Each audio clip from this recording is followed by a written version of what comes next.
Katika Warumi sura ya 12 mstari wa 15b imeandikwa kusema, lieni pamoja nao waliao. Kwa unayepinga maandamano kwa kusema kwamba utawala wa Samia unawaua waandamanaji bila huruma, sawa. Hata mimi ninajua kabisa utawala wa Samia unawaua waandamanaji, na tukijaribu kuandamana tena utatuua sana. Lakini nini kifanyike tupate suluhisho la huu mkwamo na hii shida tulionayo? Sisi ambao ndugu zetu wameuawa na wale ambao ndugu zao wamepotezwa na wale ambao ndugu zao wanasota magerezani, naamini wengi wetu, nikijisemea mimi na naojua wameumizwa kama nilivyoumizwa mimi, wote sisi afadhali hata tuuawe mapema. Wote wenye roho ya ubinadamu, wanaoweza kulia na wanaolia, wanaochukulia watoto wa wenzao kama wao, wazazi wa wenzao kama wao, naamini wote sisi tunaona hata afadhali kama wanatuua kwenye maandamano au kwa njia zingine zozote, afadhali hata watuue mapema kuliko uchungu tulio nao. Yaani uchungu wa kifo. Uchungu wa kifo ni mdogo kuliko uchungu waliosababisha kwenye maisha yetu, na walikusudia na wanacheka na wanasherehekea sana na wanajiona wajanja sana kutuua hivi walivyotuua.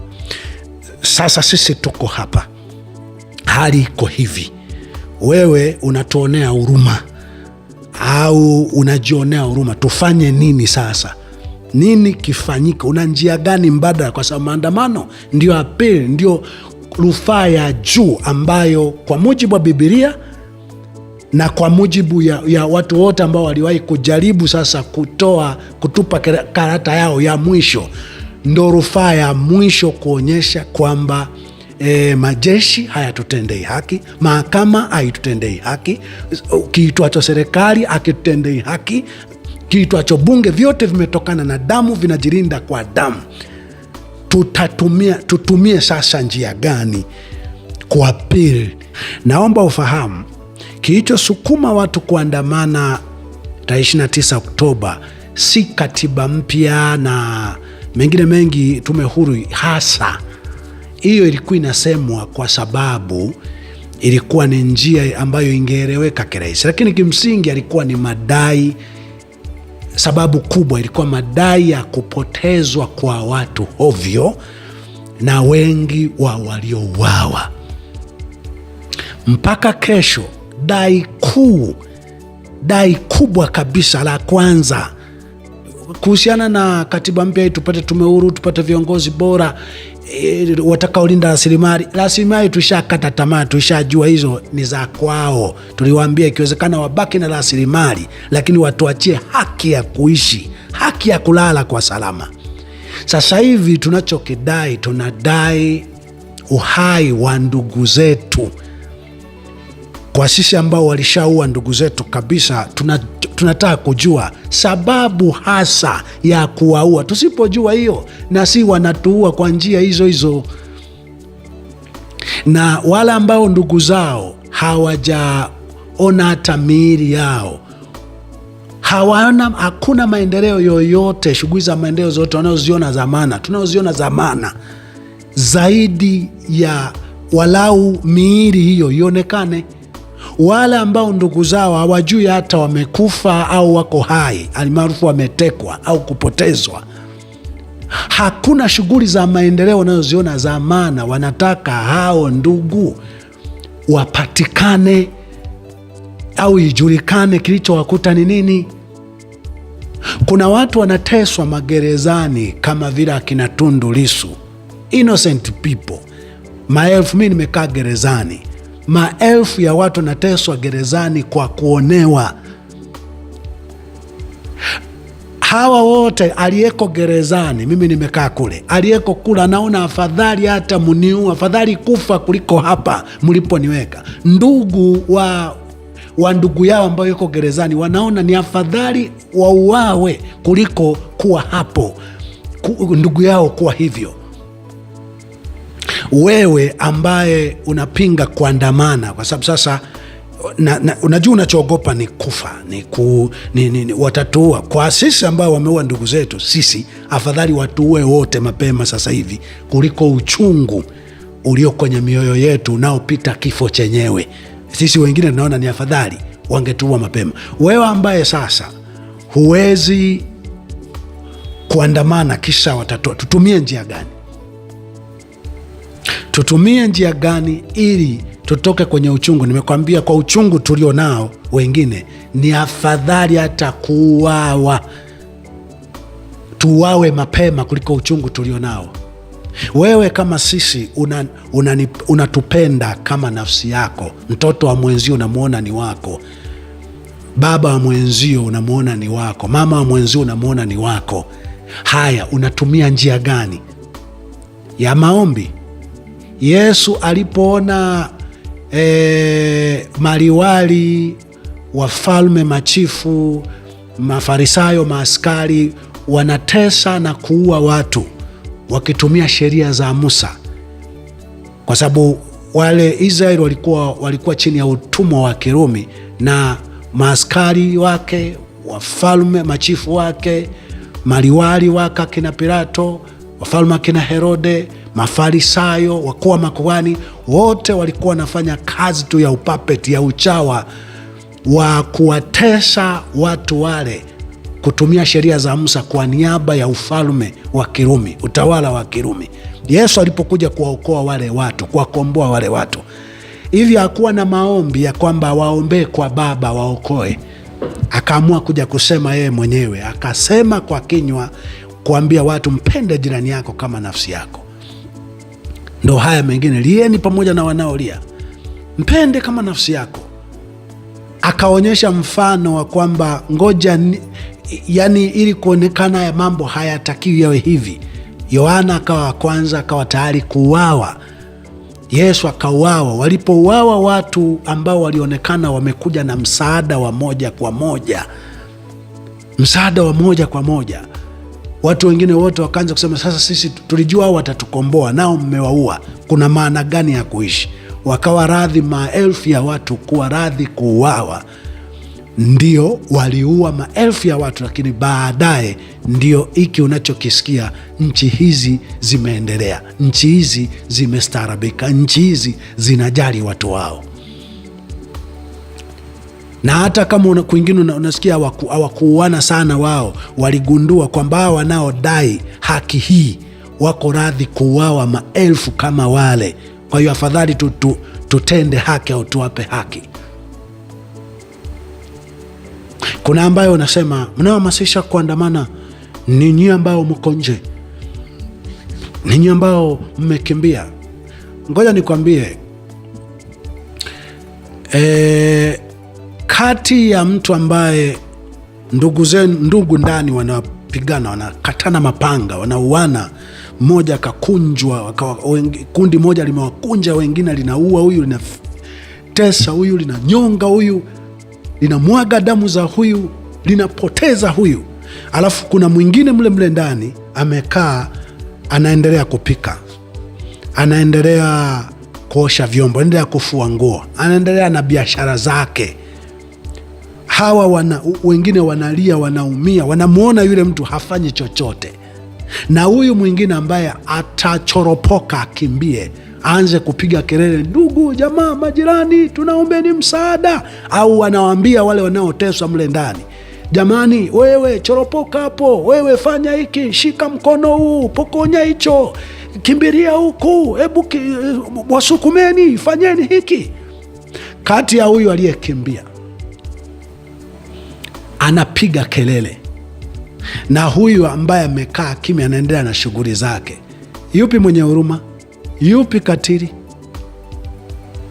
Akina Tundu Lissu wanafanywa kila wanachofanywa humo magerezani. Sasa hivi kesi sio ameleta, sijui hiyo ya uhaini itaingizwa humo, sijui ndio imeshapotea baada ya kuona wameshafanya udhibiti. wanaanza kesi ni ya kudai kwa nini gerezani mawakili wanapoongea naye hai faraga.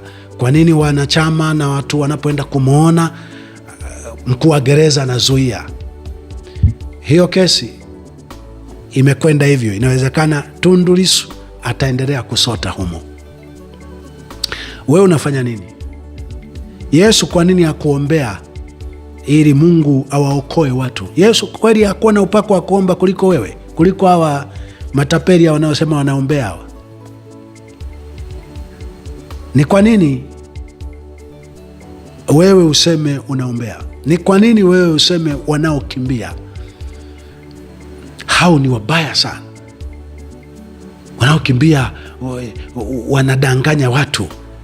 Rafiki, haya tufanye uongo na ukweli, kipi kina nguvu? Kama sisi tunaokimbia tunadanganya watu, wewe ambaye unaongea ukweli, si waambie tu ukweli wakubali? Kukimbia, anayeweza kukimbia na akaweza hasa akakimbia na anapiga kelele ni shujaa. Kukimbia ni gharama kubwa. Hata wewe pa kukimbilia unapo, hofu ulio nayo utakapokimbia na kwenda huko uliko kwenda, utaishi vipi? Una hatari ya nchi yako, una hatari ya huko uliko ugenini. Utaishi vipi? Huna cha kuzalisha, huna wa kuongea naye, unakula unachopata, si unachotaka. Ukichukulia uchawa wanafugwa. Afadhali wanaokofugwa, hata kama wangekuwa wanafugwa, ingekuwa kuna wanaopata mali huko wanapewa na mashirika. Afadhali hata wanaofugwa kuliko mnako waua. Afadhali wanakofugwa kuliko ambako mnachukua kila kilicho cha kwao na huku mnawaua. Kukimbia ni wito, kukimbia ni ushujaa. Hasa kwa wanaokimbia, wanaendelea kupiga kelele, kuomba misaada kwa majirani, kwa ndugu, kwa jamaa, kwa marafiki. Tusaidieni, ndugu zetu kule wanauana. Amekimbia, anapiga kelele, anawaambia wale ambao wako kwenye mstari wa kuuawa, anaambia chukueni hatua hii, fanyeni hiki, fanyeni kile, fanyeni kile, njoni tuandamane, njoni tuchukue hatua hii. Wanasikiliza kwa sababu watu wanataka mtu director. Kwenye mipira coach hachezi, anakuwa nje, lakini anatoa maelekezo. Ndio yeye anaweza, hawezi hata kufanya kile ambacho anawaelekeza wachezaji, lakini kuna umuhimu wa kuwepo kocha nje ya uwanja anayeweza kuangalia makosa na kupanga timu nini kifanyike ili ushindi upatikane. Na ningependa tu fahamu kwamba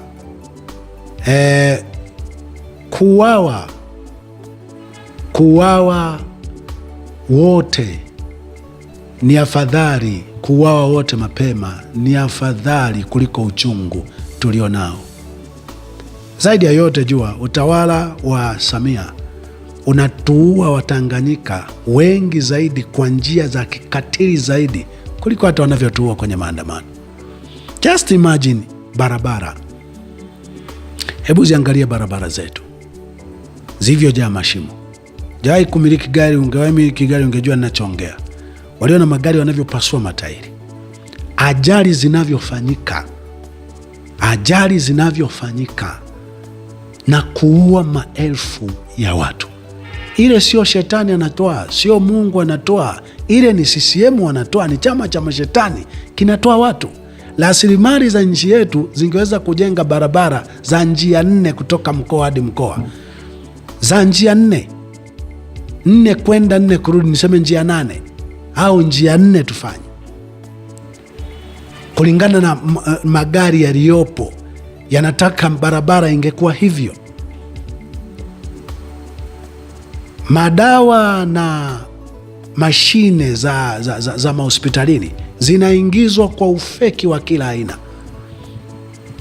Humo kuna mamilioni ya watu wanakufa. Sio shetani wala Mungu anatoa, Ni watu waliopiga chao, waliochukua chao, wanasababisha vifo vya ndugu zetu.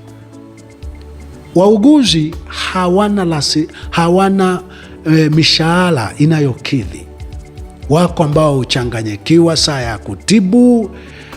Anaweza kampa mgonjwa dawa ya kichwa wakati mgonjwa anaumwa tumbo, vikajichanganya mumo ikawa kifo. Wako wauguzi ambao hutoroka wakatafute kazi ya nyingine, ili ikiwezekana akidhi madeni, akidhi mahitaji yake. Wako wauguzi ambao kwa sababu ya ukata wanaletewa pesa na mtu ambaye ana uhasama na mtu, na hasa utawala wenyewe wa Samia unatumia njia hiyo sana kuua watu. Unafikiri tuko salama kiasi gani? Na ni njia gani itumike? Sawa, hiyo ya maandamano wanatuua, hiyo ya maandamano ni hatari. Tutumie njia gani sasa? Ya maombi. Nani aliwahi kuomba ili haki ipatikane? Nani aliwahi kuomba haki ipatikane? Haki inadaiwa. Mwanamke mjane aliponyimwa haki alienda kudai haki, alienda kusema, kumgongea kadhi. Kadhi akasema, ingawa sijali watu na simchi Mungu, lakini mwanamke huyo nampa haki yake, asije akanichosha kunijia daima.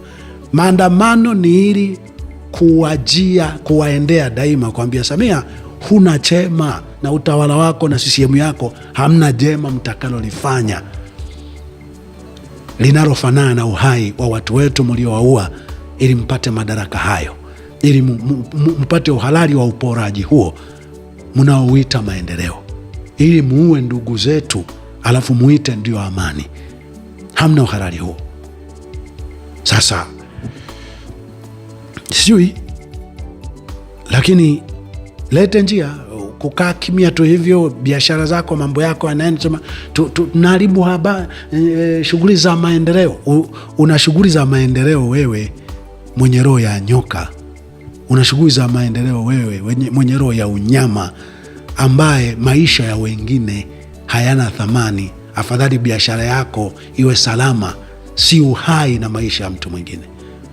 Sikia, hata kama unaogopa kuwa mstari wa mbele kuandamana, usio wa kwanza kuwavunja moyo walio mstari wa mbele. Zaidi ya yote, nafsi za watu wengine zichukulie kama nafsi yako, kama watoto wako, kama wazazi wako. Akina sisi, maisha tu tulio nayo ni maandamano ya kila siku. Naam, zaidi ya hayo, dakika yoyote utatuona mstari wa mbele, kwa sababu hakuna maana yoyote ya kuishi inayofanana na uchungu tulio nao. Kifo kina uchungu, lakini hakipiti uchungu tulio nao. Hiyo naomba ikae kichwani mwako, na fahamu hivyo.